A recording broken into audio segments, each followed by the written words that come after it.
are the Advocacy Fellows, heroes voicing for and empowering young adults with learning disability.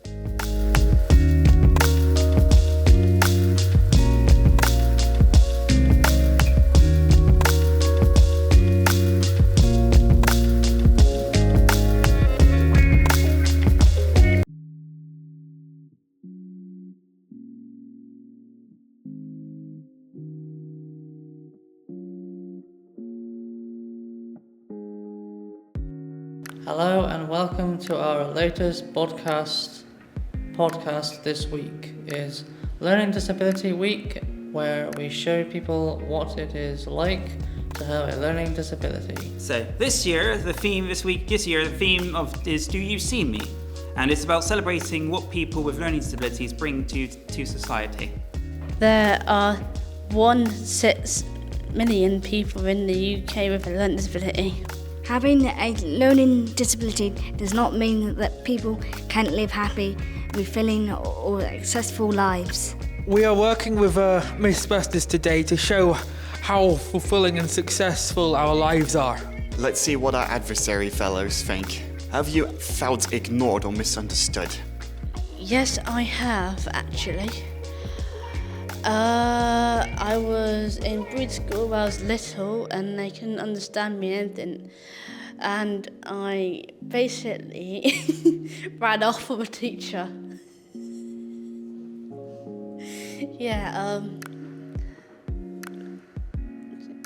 And I was bullied quite a lot as well with disability. And I was not allowed to bring any of these with me because I said no, take them off with me. And it's better now, I'm not getting ignored anymore. Very important. They help me work and they help me concentrate and they help me not get anxious. If somebody said to you now as an adult you couldn't have your daddy, how would you feel? That would make me feel upset and probably have a meltdown. Yeah, you've seen it. Yes, I have felt ignored and misunderstood many times in both school and college. I temporarily was in, when we had issues in the family, I was temporarily put into, what's it called? St. Mary Dock Catholic School. And all they said to me was I was a devil worshipper and a devil spawn because of my ADHD and autism, because that was before I was medicated, so I was not as in control. But they also banned my clubs that I ran because they considered it devil worshipping and illicit gambling. And I thought, it's just a card game, why on earth are you getting so worked up about it? And then, so that happened there. And then Redruth School, I was also bullied mainly because of my ADHD and autism as well. Mainly because they saw me as like a weird kid or like just doing it for attention. And they didn't understand that. But thankfully, one of my teachers, my tutor was really nice and he always supported me through that. And then in college, I didn't get it as much, thankfully, because we were more mature and friendly there. But there still was a few students who didn't really like me, and it's probably due to the fact that I was always quoting like game stuff. I'm one kind of like a whole thing of a walking encyclopedia of useless information, and they just found it annoying and chaotic. Well, I think although I do want to say that I personally do not see myself as having a learning disability. There have been like multiple occasions where I have felt ignored and misunderstood, and like there have been moments where people would think they know what I want to happen when they actually don't know me that much, and it has like been going on until very, very recently when I got back to one of my friends who helped me a lot when times were tough. And although we don't speak that much anymore. They do have a very, they do mean a lot to me, but I think I should save the details for a future podcast. I have felt misunderstood and ignored for a long time, especially since I've had some hard times, mostly in school, because I was bullied a lot in secondary school, and people made fun of me because of that. And I've also struggled in college, especially when I was coming to the end of my course, because I didn't know what I wanted to do. And now I'm really struggling because I've been applying for jobs, but they keep rejecting me because I feel like they don't want anyone like me who has autism and needs time to get used to new things, which makes me feel like I'm being discriminated. I have been misunderstood. When I was at Cornwall College, I'd done a work placement. It led to a summer job, but college staff interfered with my pay. Have you ever been refused help or support to access things here? No, I have no transport. I have no transport in my village, so the only transport I have is my mum's car to get from home to work on a Wednesday when I actually work at the railroad. And that's that. Thomas, do you have PA support? Do you have a personal assistant? I have no PA now. Do you know why you don't have a PA? I think so. I think the only reason why I have no PA is like they're so far out, and they're not really. There's no PAs in where we live. You live quite far out in the villages, don't you? We do, yeah.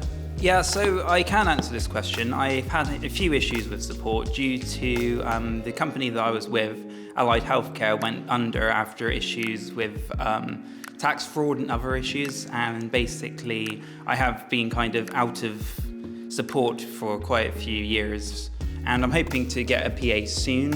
But again, it's just because of the lack of support for disability and things, it's just making it really difficult. Well, I'm not sure if this really counts, but I think I remembered nearly 2 years ago when I was like out of college, I was really looking forward to like moving into my own place, but I think I didn't know what it was like living independently, but and having your own place, because a lot of my other friends, like they were still living with their parents, and the ones who didn't, I didn't really talk to that much, so I felt that I wasn't really getting the housing support I needed at the time because there were way too much restrictions. Have you ever felt left out of your community? I have felt left out of the community, especially with the struggles I've been trying to get work, because even though I have worked before in the past, mostly during the summer, and I have had experience working, it just feels like that no one will employ me because of my autism and needing time to get used to new things. And because of that, I just feel like I'm being left out and ignored. Well, there have actually been times where I felt I've been left out of the of my community, because I think I remembered like a few years back, I felt I didn't really fit in with the Time to Shine group that well, but luckily that was all in the past, because I felt that my time there has like gotten really better there, and I can tell things are going in the right direction, because I think reason why I stayed there, went back when I didn't feel I fit in, was because I was trying my hardest to be as positive as I can. Yes, I have actually. It happened at Lanyaway. I basically told somebody that I was autistic, and she said, "No, you're not autistic."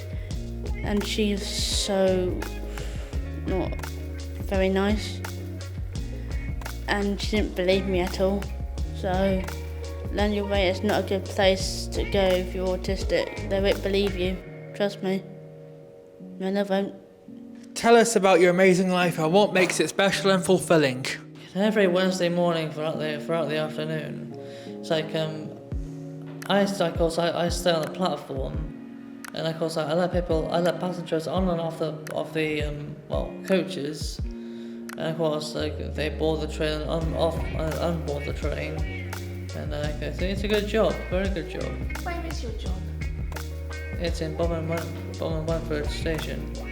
And what's special about that station, the trains there? Well, it's like I like the smell of the steam, the coal, and the lovely blue smoke. So what work, when you're working there, how does it make you feel? Very happy. Due to my focal epilepsy, I don't really get out very much, so I rely on my hobbies and interests to keep me active. So I do fan projects, I do voice acting, I do voice impersonating. When it comes to my hobbies are mostly creative based, and I'm working on 4 different fan games at once at the moment.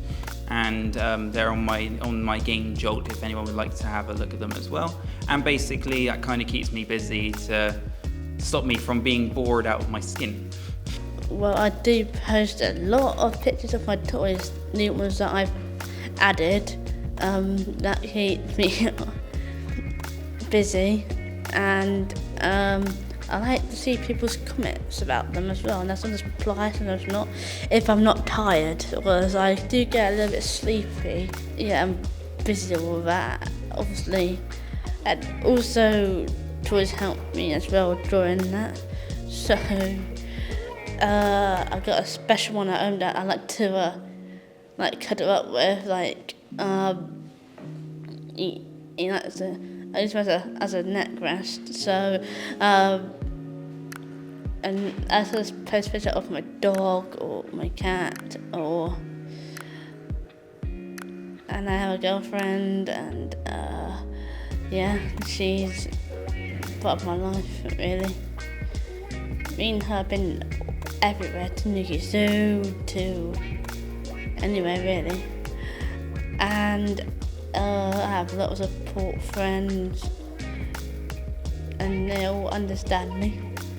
And I got PAs now. Well, I actually got 2, and I sometimes post my art on Facebook, and I comment on other people's comments, for example, like TikTok. I've got a friend that helps me with that. Her name's Ellie. She helps me support people who are nasty to me on that. Yes, so that's, yeah. How important my friends are to me is that we go to the cinema and just meet up, really. Well, happy, really, just to go out and do something and meet up. Oh, I think what is amazing about my life is that I get to go out to like a lot of nice places on my own, and I do tend to have like a bit of a nice time there. And I actually remember if you were watching one of the previous podcasts, you might recall that I planned to go to Wembley to watch the FA Cup final, which of course didn't happen. But if I was to go, I was actually planning on inviting the friends that I did mention earlier in this podcast to come to Wembley with me, and that could have been like the first time I would have went on a group holiday that I would have enjoyed in like nearly 5 years, because this was I was planning it before I went to Winchester, and before I realised how much I enjoyed that, because and I think I had been like really hesitant to go on group holidays, because there have been moments where I would go on these group holidays and the people I would go with would like tend to like make it an awful experience and what ruined what could have been like a really nice holiday for me. And so although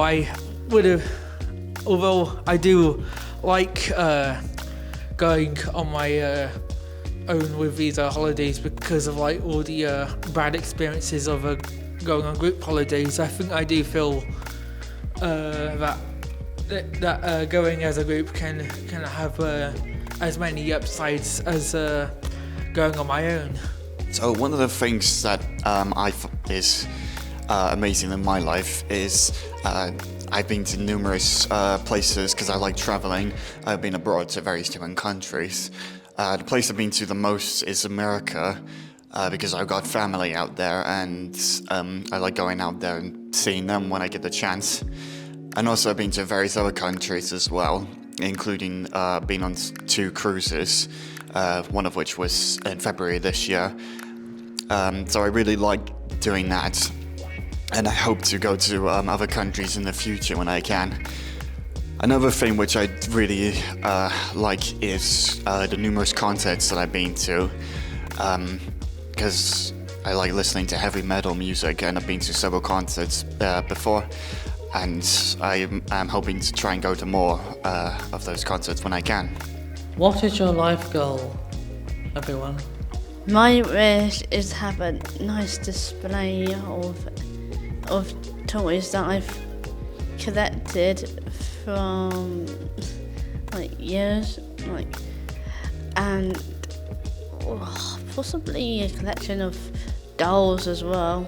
I have that. And my wish is to have a nice room full of them, to see them every day, and people to say how nice they are. So one of my life goals is I would definitely like to travel around the world and visit various countries, and also experience various different cultures, because I do always like learning about various different things about the countries of the world. Another thing would be cool if I ever had the chance would be to travel with one of my favorite metal bands. If I ever had the chance to do that, it would be so awesome to do. Just hang out with them whilst traveling to various places in the world and different concerts they play at. My life goal would be to live independently. Well, of course, I do. Of course, I work on the platform nowadays on the Wednesday. But of course, I always wanted to be on the footplate be the fireman of a locomotive. It'd be a very good job. Very interesting. I think one of my life goals, which may actually seem quite surprising to a few, is to become a really big filmmaker, and I've actually been planning on making stories based on my experiences of living in or an over-exaggerated version of my experiences of living in Cornwall between the mid to late 2010s, and I think although I've currently got a lot of things going on in life right now, so that has been on hold for quite a bit, but because I think I remembered when I told people about the basic hypnosis of the story I had planned, it seemed to get a really positive reaction, which I felt was really motivating. And I think I remember a few people made a bit of a, I'm not sure if it's a joke, but I'm just saying it was a joke, but I think a few people were joking if it was going to be a kids show or not, which obviously it's not going to be, because I know with YouTube they do penalise people for making kids content, and besides when I look back at the plot I realise it's a show. It will most likely be a show generally for a much older audience. Yeah, so my life goal, it was to be a barista, but then my epilepsy happened and I can't do that anymore. So instead, I'm currently doing volunteering at the Elms Community Centre in Redruth, and I'm really enjoying that. So that's one of my things that I'm hoping to continue as my life goal. And I also want to finish off all my fan projects and share them with everyone online. Learning Disability Week is about including people with a learning disability and understanding that we have special and fulfilling lives. Can you answer yes to the following questions? Do you see me? Acknowledge, interact with me, and don't ignore my presence. Do you understand me? Learn about my needs and give me time to express myself. Will you work with me? Find out what helps me and make adjustments to allow me to do my best. Do you hear me? Pay attention to my communication, whatever form it takes. Do you include me? Make me part of the community and help others to include me. Will you support me? Support me when I need it and help me to develop my independence. Let's continue to raise awareness of special and fulfilling lives people with learning disabilities have. A huge thank you to all the Advocacy Fellows who gave up their time today to share their experiences. Thank you to Tesco Extra at Poole for the use of the community room. Thank you to Disability Cornwall's marketing team for recording the entire process today. Remember, this podcast is for you. If you'd like us to cover anything, please let us know. And an extra special thank you to all for listening. Thank you. Have a wonderful Learning Disability Awareness Week, and until next time, goodbye. Goodbye.